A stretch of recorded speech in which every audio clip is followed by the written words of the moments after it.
Bismillahirrahmanirrahim. Alhamdulillahirabbil alamin wassalatu wassalamu ala asyrafil anbiya'i wal mursalin wa ala alihi wa sahbihi ajma'in. Rabbi shrah li sadri wa yassir li amri wahlul 'uqdatam min lisani yafqahu qawli. Subhanaka la ilma lana illa ma 'allamtana innaka antal alimul hakim. Allahumma faqihna fid din wa 'allimna at-ta'wil. Assalamualaikum warahmatullahi wabarakatuh. Hadirin hadirat muslimin muslimat yang dikasihi sekalian, alhamdulillah pertama kali kita bersyukur kepada Allah Subhanahu wa taala kerana dengan limpah karuniaannya dan rahmatnya dapat kita mari bersama-sama di masjid untuk sambung pengajian kita, iaitu Kitabul Tauhid dan Kitab Fiqh. Kata Al-Imam Ibn Rajab rahimahullahu ta'ala, min asbabil maghfirah, setengah daripada sebab untuk nak dapat keampunan daripada Allah Ta'ala. Sebahagian sebab di antara sebab untuk nak mendapat keampunan daripada Allah Ta'ala, iaitu at-tauhidu huwa as-sabulul a'zam. Bertauhid kepada Allah adalah sebesar-besar sebab untuk mendapat keampunan daripada Allah Ta'ala. Kalaulah kita tidak bertauhid ataupun tauhid yang tak betul, amalan kita pun tidak betul juga, Allah Ta'ala tidak terima. Dan tauhid yang benar kepada Allah Ta'ala menyebab dapat keampunan. Banyak hadis-hadis yang menyebut kelebihan bertauhid kepada Allah. Apabila lagi di akhirat, seorang lelaki yang penuh dengan dosa tetapi tauhid dia tu kukuh, tauhid dia tu benar, Allah Ta'ala ampun dosa dia walaupun dosa dia tu banyak. Banyak kelebihan-kelebihan yang Nabi SAW sebut tentang tauhid. Berarti tauhid adalah sebesar-besar sebab, di antara sebesar-besar sebab untuk mendapat keampunan daripada Allah Ta'ala. Faman faqadahu faqadal maghfirah. Barang siapa yang menghilangkan tauhid, maka sungguhnya dia telah menghilangkan maghfirah daripada Allah Ta'ala. Nabi SAW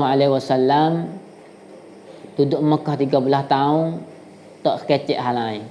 Kecek masalah tauhid. Nak tanah tauhid, akidah biar kemah, biar kukuh dalam hati para sahabat tu kena pakai masa 13 tahun. Lamanya. Sebab kalau sebentar-sebentar ia tak kemah, ia tak kejap. Ini kata besarnya tauhid. Semaya, puasa dan lain-lain amalan itu kemudian berlaku. Di Madinah berlaku. Semaya pun akhir-akhir dah, dekat-dekat hijrah dah semaya pun. Dan Nabi SAW adalah contoh bagi segala-galanya. Nabi sebagai pemimpin memerintah Madinah, maka Nabi adalah sebaik contoh. Kalau kita ni sebagai pemimpin nak memerintah negara, negeri lagu mana, tengoklah Nabi SAW, sebab dia tu pemimpin Madinah. Dan Nabi SAW sebagai bapa yang terbaik, sebab dia tu ada anak bini, ada cucu, maka Nabi adalah bapa yang terbaik.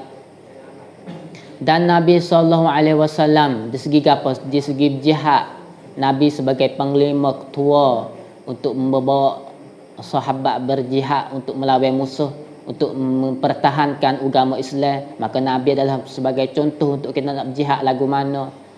Sehingga para ulama tulis kitab Fiqhul Jihad, fiqh mengenai jihad, lagu mana jihad yang sebenar dan apa yang patut kita lakukan, peraturan-peraturan dia dan perkara yang terlarang dalam jihad. Semua tu ulama sebut ambil contoh daripada Nabi SAW.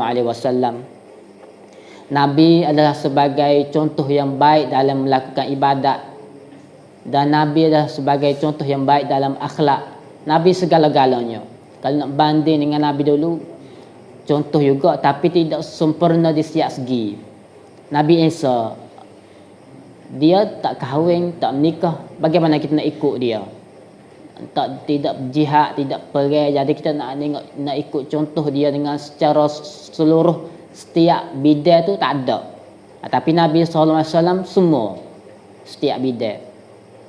Dan Nabi SAW sebut ana lakum bimanzatil ab. Aku ni bagi kamu kedudukannya sebagai bapa. Nabi hajar belaka masuk jamai kaki kanan, kaki kiri, masuk jamai tubik jamai kaki kanan. Kalau sebagai pemimpin dia tak sebut hal lagu tu. Tapi Nabi sebagai bapa hajar belaka makan nasi, doa, lagu mana nak makan. Nabi hajar belaka setiap segi.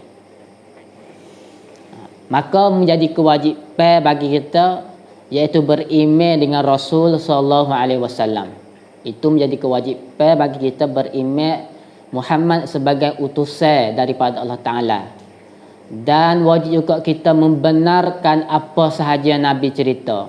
Wa cerita tu hak akan datang ataupun telah lepas, semua hak Nabi cerita kita beriman, kita percaya, kita membenarkan. Dan apa yang Nabi sallallahu alaihi wasallam memerintah,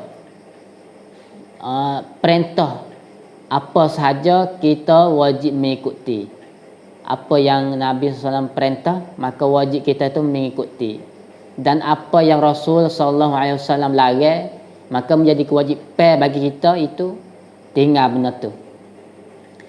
Dan juga menjadi kewajipan bagi kita kasih kepada Nabi SAW, beserta kasih kepada kaum keluarga dia, anak dia, cucu dia, menantu dia, tua dia. Dan kita wajib juga kasih sayang kepada semua para sahabat radhiyallahu anhum ajma'in.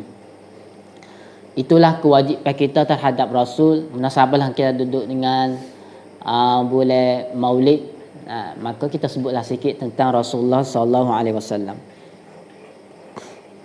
Maka apabila kita faham lagu tu dah, maka timbullah soalan, apakah buat maulud? Bakat geger, hak tu kata gitu, hak tu kata gini. Tak habis-habis setiap tahun. Sejak daripada dulu sampai sekarang pun tak habis-habis. Lagu mana hukum, lagu mana sebenar, ada setengah tempat tu buat, ada setengah tempat tu tak buat. Lagu mana? Gini. Saya nak jawab secara rekah, jelas, mudah. Mudah. Kita pakai kursi ilmu lah. Saya pun sebagai seorang pelajar juga tak ada erti juga. Cuma sebanyak saya duk baca tu kesimpulannya gini. Kita tak ada nak bahas tentang nama tu. Nama tu tak penting. Maulid ke maulud ke ikutlah, tak penting nama, kita nak isi dia tu. Isi dia tu setara mana. Baik, kalaulah kita tu buat apabila siapa bulan maulud, kita lah panggil orang ceramah. Panggil orang ceramah, panggil orang-orang alim tentang sirah. Mari orang ceramah mengajar tentang kelahiran Nabi, perjuangan Nabi. Lepas ceramah kita pun bakar makan ramai-ramai. Lepas tu kita kembali pada rumah masing-masing. Sekadar tu dibolehkan. Bahkan baik, kata para ulama, baik sekadar tu. Tapi lah kalau kita buat kerana anggap ada kelebihan tertentu, batu hidup baca yang tertentu, duk baca pula kisah-kisah yang palsu tentang Nabi SAW. Nabi ni buat dijadi daripada nur, dan segala makhluknya bermula daripada nur Muhammad SAW. Itu kisah yang sangat palsu. Dan kita selawat, apabila selawat kena diri dengan anggap Nabi SAW tu mari. Apabila lafal-lafal selawat tidak ada sebut yang lain riwayat yang sahih, kita duk mengaris sendiri, hak tu memang tak boleh. Hak tu termasuk ala bid'ah lah. Tapi kalau kita sekadar panggil orang ceramah sepanjang ma'al hijrah, sampai musim hijrah kita panggil orang ceramah hijrah. Lepas kita makanlah laksa ke gula, tak penting hak tu. Kalau bulan puasa mari kita kecek abad kelebihan bulan puasa, kelebihan tarawih. Kalau mari gapo lagi? Isra' Mi'raj, kita kecek bab Isra' Mi'raj, lepas tu kita makan. Sekadar tu tak apa. Tidak menjadi masalah apa. Yang masalah isi dia, kepercayaan kita tu yang menjadi masalah. Situ.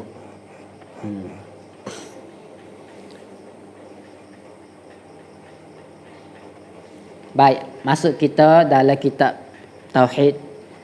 Minggu lepas kita telah membahas tentang iman dan ihsan. Islam, iman dan ihsan. Kita hurai sikit. Iman, Islam maksudnya anggota luar, anggota zahir.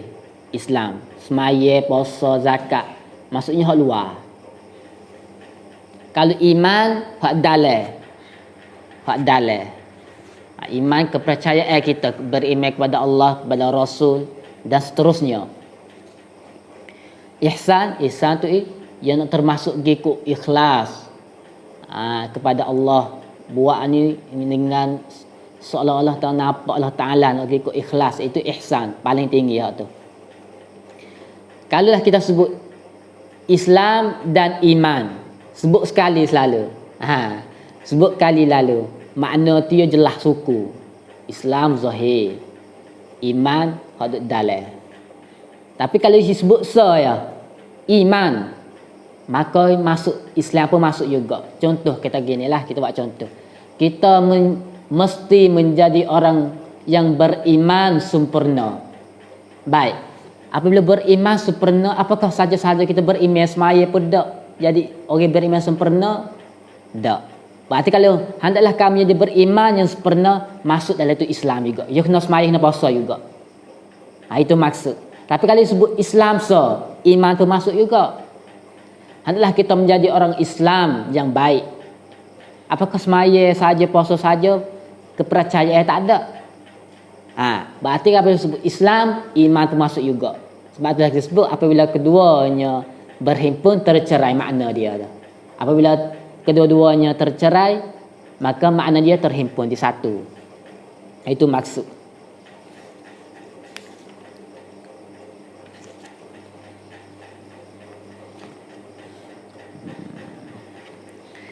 Bismillahirrahmanirrahim. Qala muallifu wa syarihu rahimahumullahu ta'ala wa nafa'ana bi'ulumihim fid darain amin ya rabbal alamin.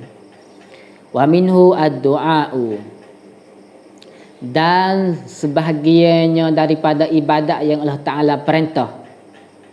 Di antaranya satu, kita sebut dah minggu lepas, iman, ihsan, Islam, semua kita sebut belakang dah. Di antara ibadat yang Allah Ta'ala perintah, ad-du'a'u, doa. Wal khawfu, khawf, maksudnya takut. Wal raja, harap kepada Allah. Wa tawakkul, tawakal, serah diri. War raghbah, raghbah maksudnya keinginan, tamak kepada balasan ataupun ganjaran daripada Allah. War rahbah, rahbah maksudnya rasa gerung daripada azab. Wal khusyu', dan khusyu'. Wal khasyah, takut juga. Wal inabah, kembali kepada Allah. Wal isti'anah, dan minta pertolongan. Wal isti'azah, dan minta perlindungan. Wal istighasah, supaya maknanya minta pertolongan. Wal istighasah dengan isti'anah. Wal dhabhu, sembelih. Wal nazru, nazar. Ghairu dhalika min anwa'il ibadati allati amarallahu biha. Dan lain-lain lagi ibadat, jenis-jenis ibadat yang Allah Ta'ala perintah. Kulluha, semuanya sebut ada itu lillahi ta'ala, kepada Allah Ta'ala sahaja. Kepada Allah Ta'ala sahaja. Kulluha lillah, semua sebut tadi kepada Allah Ta'ala. Ay kullu anwa'il ibadah mimma dzukira wa ghairuhu lillahi wahdah la syarikalah. Ai setiap bahagian ibadat yang telah disebut di atas tadi dan lain-lain, semuanya kepada Allah Ta'ala sahaja. La syarikalah, tidak ada syirik baginya. Fala yahillu sarfaha li ghairillah, maka tak halal, tak harus untuk kita nak tuju ibadat-ibadat tersebut lain daripada Allah Ta'ala. Kita nak sembelih dengan puja lain daripada Allah Ta'ala tak boleh. Nak takut ke, nak minta pertolongan ke lain daripada Allah Ta'ala tak boleh. Wa dalilu qawluhu ta'ala, dalil firman Allah Ta'ala, wa annal masajida lillah fala tad'u ma'allahi ahada. Dan bahawasanya masjid-masjid semua tu adalah bagi Allah Ta'ala, maka janganlah kamu itu beribadat, berdoa bersama Allah akan seseorang yang lain. Jangan kamu syirik dengan sesuatu yang lain bersama dengan Allah Ta'ala. Faman sarafa minha syai'an li ghairillah fahuwa musyrikun kafirun. Barang siapa yang tujunya ibadat dia untuk yang lain daripada Allah Ta'ala, maka dia adalah orang musyrik, orang yang syirik dengan Allah Ta'ala. Dan kalau tak kena gaya boleh menjadi kafirun, boleh jadi kafir, keluar pada agama. Allah Ta'ala berfirman, wa man yad'u ma'allahi ilahan akhar la burhana lahu.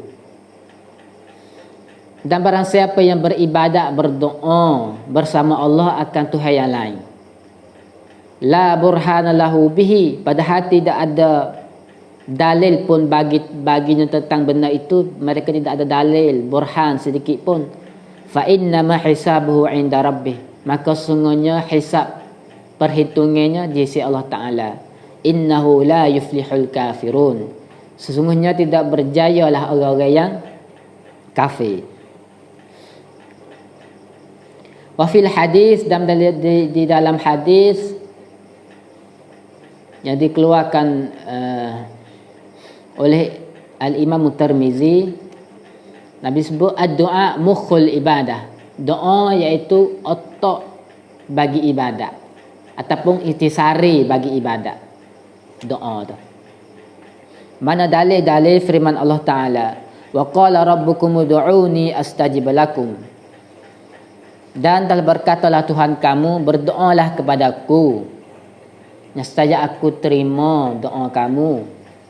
Innal ladzina yastakbiruna an ibadati sayadkhuluna jahannama dakhirin. Sesungguhnya orang-orang yang takabur, sombong daripada beribadat kepadaku, maka dia akan masuk di dalam neraka Jahannam dengan keadaan yang sangat hina. Dakhiri maknanya hina. Syarah dia, faman sarafa minha syai'an li ghairillah, barang siapa yang tuju ibadat dia lain daripada Allah Ta'ala. Zakara al-muallif rahimahullahu ta'ala jumlatan min anwa'il ibadah, wa zakara anna man sarfa minha syai'an li ghairillah fahuwa musyrikun kafirun. Muallif kita sebut satu jumlah bahagian-bahagian ibadat dan telah sebut bahawasanya barang siapa yang tuju ibadat dia lain daripada Allah Ta'ala, maka dia adalah orang yang musyrik, orang yang syirik. Maka kalau tak kena cara, tak kena gaya, boleh menjadi kafir, terkeluar daripada agama Islam. Mana dalilnya? Mu'alif kita memperdalilkan kita, menjadi dalil firman Allah Ta'ala, wa annal masajida lillah fala tad'u ma'allahi ahada.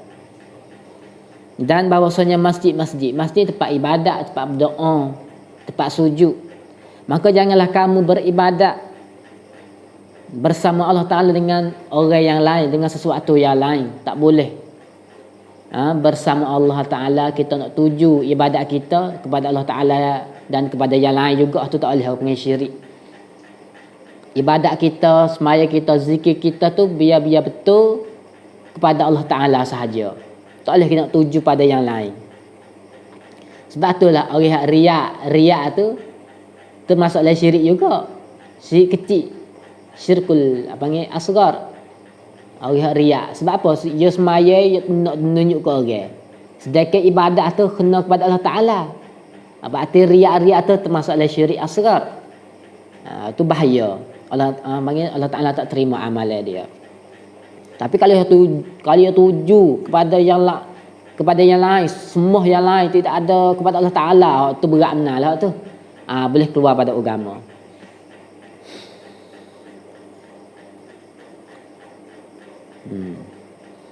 Wajh dalalah min al-ayatil ula, dan kita tengok posisi dalil daripada ayat yang pertama tu bahawa masjid itu milik Allah Taala.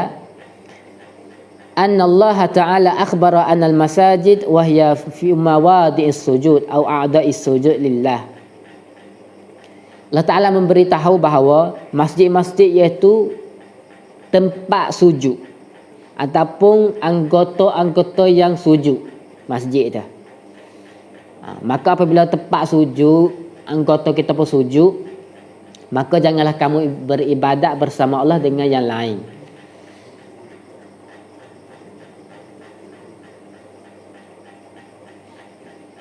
Tapi kalau keadaan yang kedua, Allah sebut barang siapa yang beribadat kepada Allah, barang siapa yang beribadat bersama Allah akan Tuhan yang lain, bersama dengan Tuhan yang lain,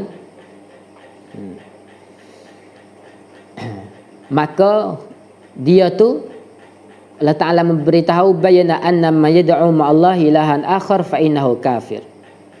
Allah Ta'ala memberi penjelasan orang yang berdoa bersama Allah akan Tuhan yang lain, maka dia tu termasuk golongan orang yang kufur dengan Allah Ta'ala. Sebab Allah Ta'ala sebut di akhir, innahu la yuflihul kafirun.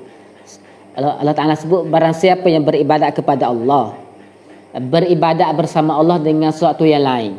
Akhir ayat tu Allah sebut tak jaya orang yang kafir, tak jaya orang yang kufur dengan Allah Ta'ala. Orang yang beribadat bersama Allah akan Tuhan yang lain juga, bersama-sama yang lain.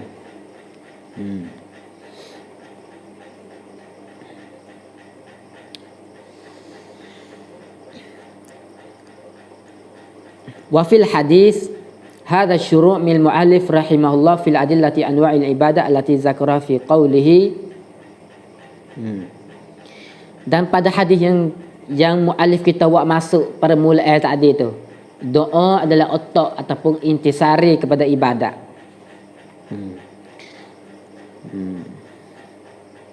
Fabada'a rahimahullah bi zikri adillah 'ala ad-du'a wa sayati insyaallah tafsil adillati Islam wal iman wal ihsan. Maka muallif kita, tuan kitab kita sebut dalil tentang doa. Ad-du'a mukhul ibadah, sebut dalil tentang doa. Dan insya-Allah akan sebut secara lain lagi dalil-dalil mengenai Islam, iman dan ihsan. Walaupun kita sebut dah, saya ambil petik daripada kitab lain, tapi kitab ni akan sebut pula sekali lagi apa itu iman, apa itu Islam dan apa itu ihsan. Cuma muallif ayat mula-mulanya dalil doa. Doa adalah intisari ataupun otak bagi ibadat.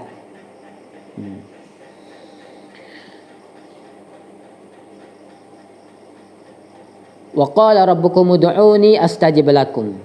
Dan Tuhan kamu berkata, berdoalah kepada aku nescaya aku memperkenankan, aku terima doa kamu. Innal ladzina yastakbiruna an ibadati. Sesungguhnya orang yang sombong daripada beribadat kepada aku, dia akan masuk neraka jahanam yang sangat hina. Fadallat al-ayah karimah ala anna ad-du'a min al-ibadah walau la dhalika ma sah ha yuqal innal ladzina yastakbiruna an ibadati. Ayat ini menunjukkan bahawa doa adalah ibadat. Doa adalah sebahagian daripada ibadat. Sebab kalau kita nafi doa sebahagian daripada ibadat, maka tidak sahlah perkataan Allah Ta'ala innal ladzina yastakbiruna an ibadati.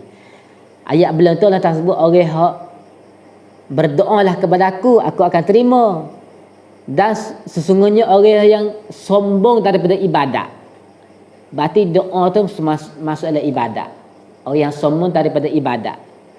Ayat belum tu orang yang Allah Ta'ala suruh kita berdoa, Allah Ta'ala akan terima. Ayat bawah tu sikit, orang yang takabur daripada ibadat kepada aku, berarti doa tu termasuk dalam ibadat. Faman da'a ghairallah bisya'in la yaqdiru alaihi illa Allah fa huwa musyrikun kafirun sawa'un kana al-mad'u hayyan aw mayyitan. Barang siapa yang berdoa lain daripada Allah Ta'ala, doa dengan sesuatu yang orang lain tak kuasa nak mari. Kita berdoa sesuatu yang orang lain tak kuasa nak buat mari permohonan kita tu, kecuali Allah Ta'ala sahaja, Tak kira lah orang yang kena doa tu tak kira yang hidup ataupun mati. Maka kalau kita doa yang mana orang tu tak kuasa nak mari, maka termasuk dalam syirik. Termasuk dalam syirik.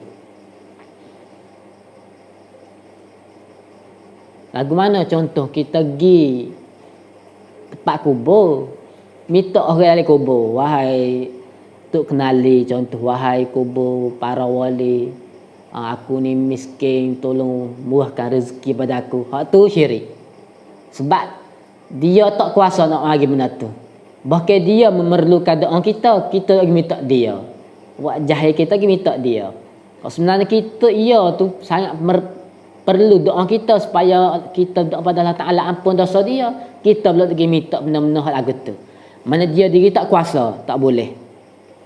Ataupun orang hidup, doa pada orang, minta pada orang hidup yang mana dia tu tak kuasa. Minta hidayah.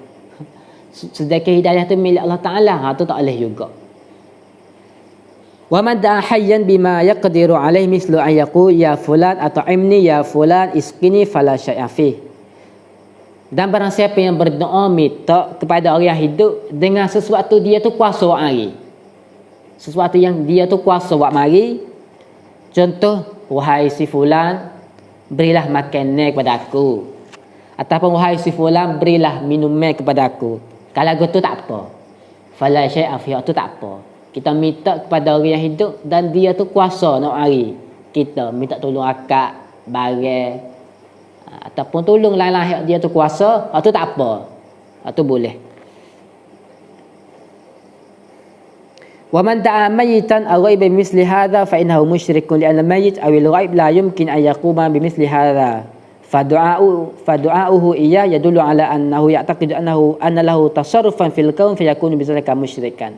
Ataupun dia berdoa kepada hak mati, orang mati, dengan doa tadi, maka dia termasuk musyrik juga, syirik juga. Lagu mana? Wahai kita di kubur, dia minta wahai si fulan yang berada dalam kubur, berilah makan daripada aku. Ya kita minta orang dalam kubur. Tu tak boleh. Sebab orang dalam tu tak kuasa nak buat mari. Tak kuasa tu tak boleh.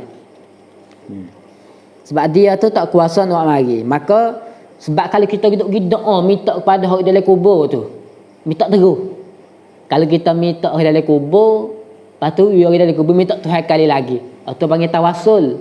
Hak tu boleh tak boleh, hak tu tak sapa lagi. Hak ni hak masalahnya minta terus pada orang dalam kubur. Minta terus kata minta sesuatu, minta murah rezeki ke ataupun minta jodoh yang baik ke, minta kepada orang kubur. Hak tu tak boleh. Hak tu syirik. Sebab apa?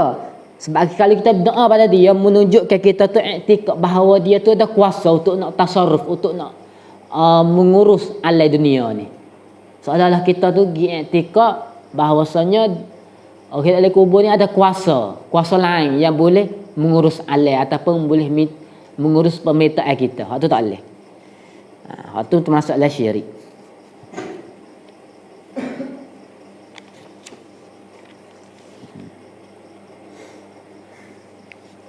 Wa'lam anna du'a naw'an. Dan ketahuilah bahawasanya doa itu ada dua macam. Doa ada dua macam. Ad-du'a masalah wa du'a ibadah. Doa masalah dan doa ibadat. Doa ni ada dua. Wa ima doa masalah, doa minta, ataupun doa ibadat. Fadu'aul mas'alah huwa du'aul talab ay talabul hajat wa huwa ibadah idza kana minal abdi li rabbih.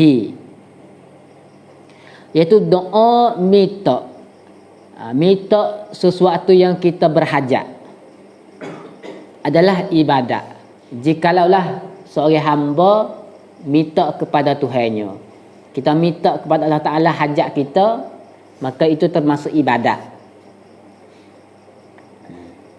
Sebab apa? Li'annahu yatadammanul iftiqar ila Allah. Sebab dari itu meliputi bahawa kita ni rasa miskin di hadapan Tuhan, rasa sangat perlu kepada Allah Ta'ala, dan waluju ilaih, dan sangat rasa harap kepada Allah Ta'ala. wa i'tiqadu annahu qadirun karim, dan kita i'tiqad bahawa Tuhan itu maha kuasa lagi murah hati, wasi'ul fadli, luahnya karunia dia dan rahmatnya sangat luas. Wa yajuzu idza sadara min al-'abdi li mislihi min al-makhluqin idza kana al-ba'u ya'qilu ad-du'a wa yaqdiru 'ala al-ijabah kama sabaqa fi qaulil qail ya fulan at'imni. Dan harus boleh juga kalau seorang hamba keluar pergi minta sama-sama dengan makhluk. Jikalau lah orang minta kita pergi minta dia tu faham dan dia tu kuasa nak mari hak kita minta, hak tu tak apa,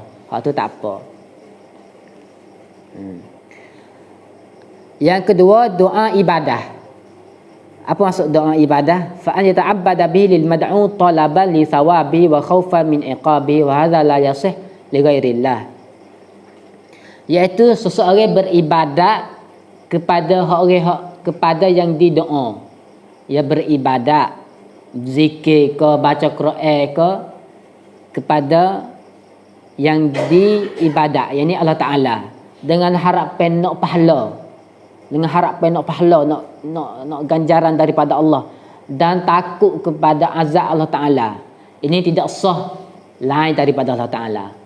Kalau kita nak baca Quran, zikir ke doa ke apa saja dengan penuh harapan nak pahala dan nak jauh dari api neraka, itu tidak sah, tidak jadi melekat kepada Allah Taala sahaja.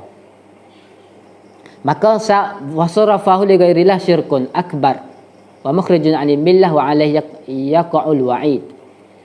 Dan siapa yang tuju lain daripada Allah Taala, maka dia tu masalah syirik yang besar lah.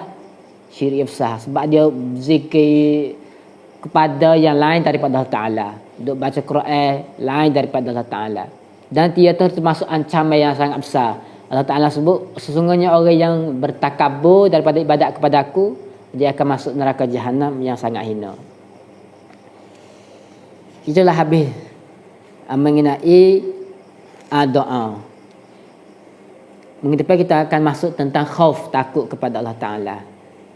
Wallahu a'lam.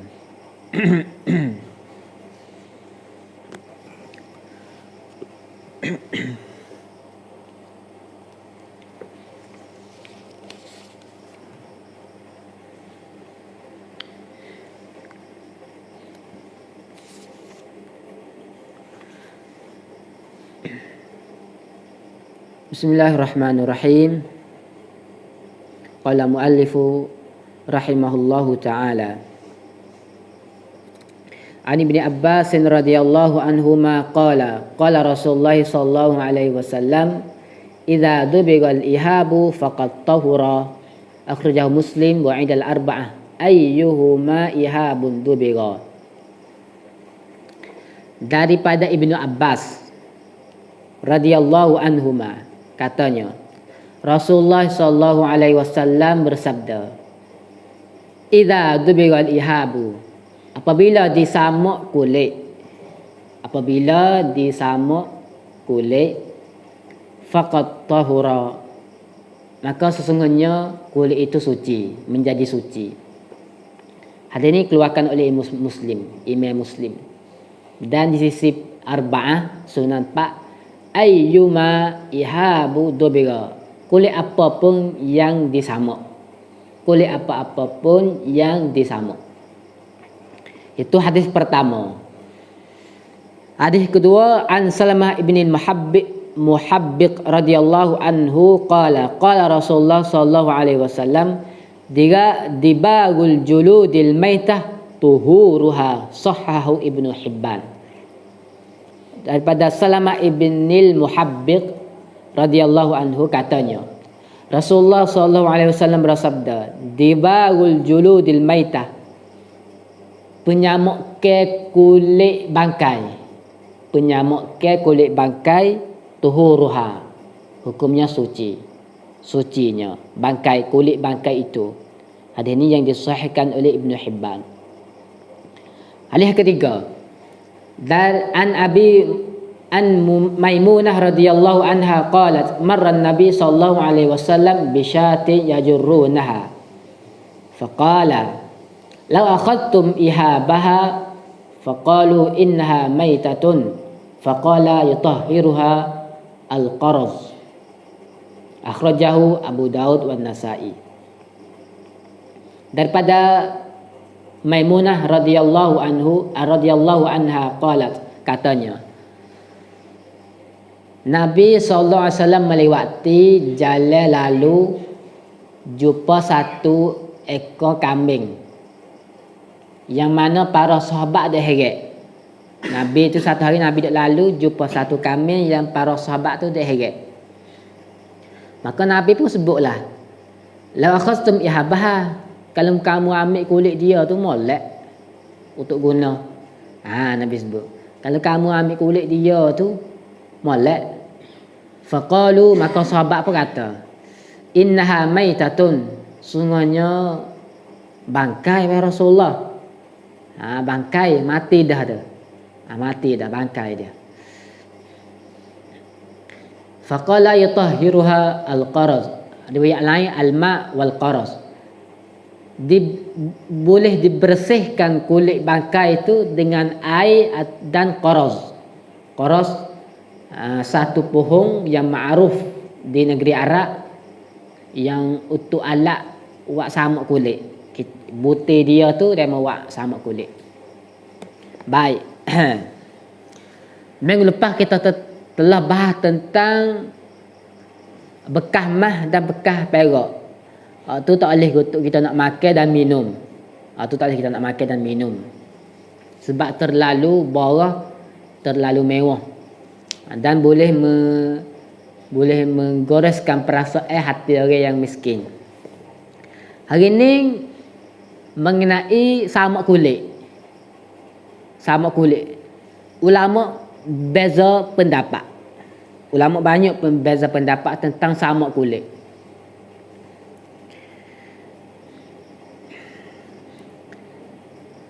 Pendapat yang pertama, samak boleh menyucikan kulit segala haiwan kecuali kulit babi. Satu pendapat sebut samak, tahu samak kulit. Gini. Samak kulit ni bangkai kan, bangkai contoh lembu nak tepuh. Ataupun kambing kena tepuh mati.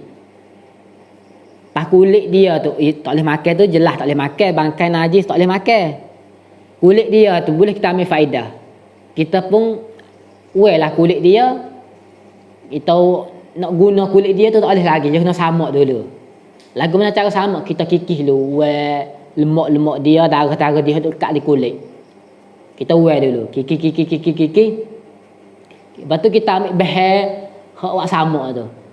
Dalam kitab sebut kulit wajlima pun boleh. Tawah pun boleh. Tahi burung perati boleh. Banyak ikut, dan ulama sebut ikutlah bahan apa-apa pun yang orang buat samak boleh berlaku.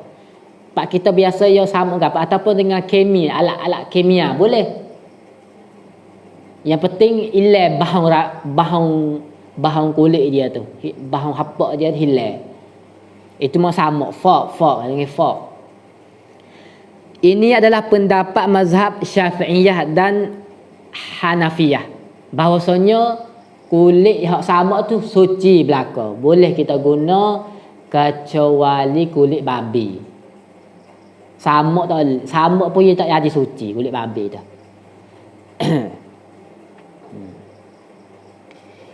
Cuma dalam mazhab Imam Syafi'i dia tambah soal lagi. Kulit anjing tak boleh juga. Ya biasa dalam mazhab Syafi'i ni dia sebut babi, anjing mari sekali selalu. Anjing pun najis, babi pun najis. Babi dan anjing kulit dia sama pun tak menjadi suci. Lain pada itu tak apa. Walaupun binatang tak boleh makan daging dia pun tak apa. Kulit buaya, ular ikutlah. Lembu kami tu jelas tu boleh, hak tu boleh. Hak tak boleh makan daging pun tak apa, kecuali babi dan anjing.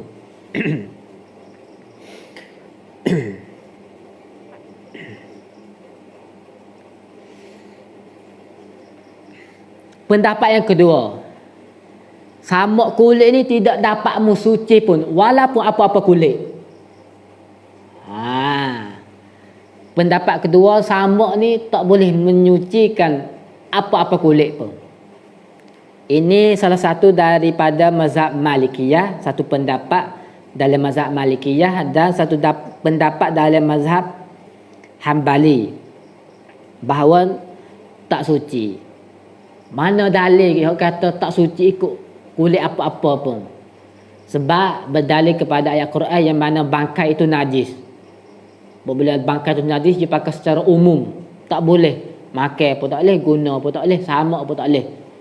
Samuk pun tak jadi bersih. Itu kata dia. Dan ia berpegang kepada hadis Nabi yang diriwayatkan oleh Ukaim. Dia kata Nabi ni pernah tulis surat kepada kami bahawasanya alla tantafi'u minal maitah bi'ihab. Janganlah kamu ambil manfaat daripada bangkai, kulit bangkai. Habis sebut. Nabi sebut lagu tu. Cuma para ulama hak tak terima hadis ni, dia kata hadis ni dhaif, tak boleh kita buat hujah. Tapi dia tu pergi salah satu pendapat daripada mazhab Hambali. Ada kulit apa-apa pun tak boleh, tak suci. Dia bangkai tak suci kan. Tapi kalau hak sembelih tak apa, itu tak apa tu. Tapi kalau nak guna juga, nak guna juga boleh. Tapi guna dengan benda hak kering. Kulit itu kita guna buat boh ruik, tak apa. Boh apa lagi? Hak kering kita. Boh mata ke, ikutlah boh hak benda hak kering. Tapi kalau boh air tak boleh. Kalau nak guna boh air tak boleh. Sebab boleh membawa kepada najis. Sebab asalnya tak cuci. Pas jumpa dengan benda basah, boleh menjadi najis. Sebab tu kalau nak guna juga rukhsah, nak guna juga hak Nabi sebut suci-suci itu, suci di segi bahasa, bukan di hukum je tak. Pendapat Hambali kata. Sebab tu kalau nak guna juga sebagai rukhsah, guna bentuk benda kering. Tapi guna basah tak boleh. Buat air busu tak boleh. Itu pendapat dia. Ada juga pendapat yang ketiga, dan salah satu daripada mazhab Hambali juga kata samuk hak boleh itu hak daging, hak binatang boleh makan daging masa hidup dia tu. Ataupun binatang tak boleh makan daging yang asah tu tak boleh. Hak samuk kulit tak suci. Sebab kulit lembu tak apa, kulit kambing tak apa, ataupun kulit lain hak binatang tak boleh makan tak boleh. Tak boleh samuk, tak suci.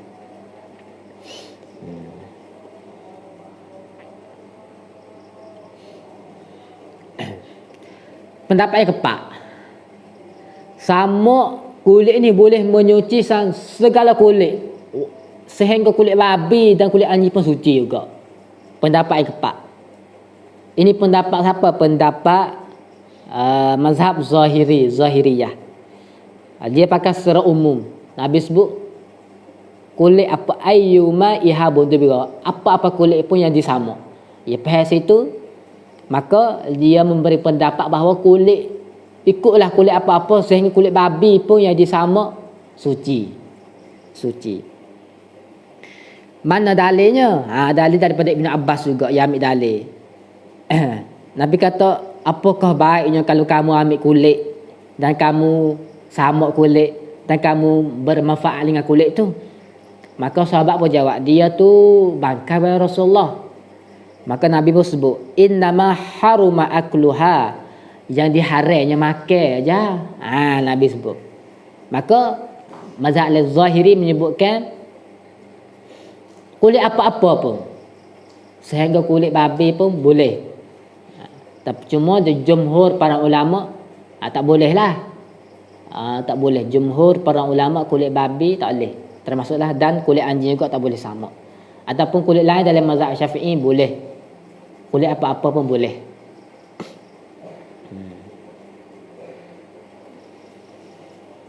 Wallahu a'lam. Ada apa-apa soalan? Sebab kita ya sama apa? Ya sama apa sebab kita? Tak tahu juga. Tapi alat kimia lah biasanya. Alat kimia, alat baru. Kalau tak ada soalan apa, wallahu a'lam wa akhiru da'wana alhamdulillahi rabbil alamin.